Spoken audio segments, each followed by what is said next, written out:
కేదార్నాథ్ యాత్రను అధికారులు తాత్కాలికంగా నిలిపివేశారు.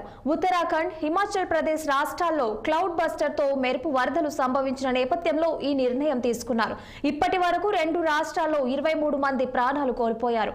అటు హిమాచల్ ప్రదేశ్లో కేదార్నాథ్కు వెళ్లే మార్గంలో కొండ చర్యలు విరిగిపడటంతో 800 యాత్రికులు చిక్కుకుపోయారు. భారీ వర్షాల నేపథ్యంలో కొండ చర్యలు విరిగిపడి 18 మంది గల్లంతయ్యారు.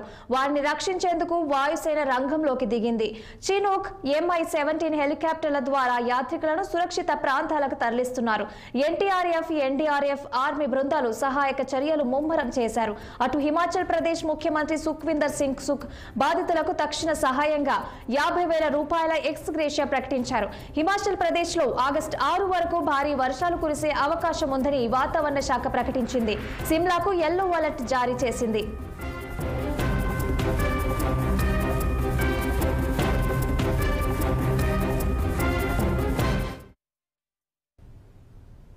బులెటిన్ అప్డేట్స్ ఇంతటితో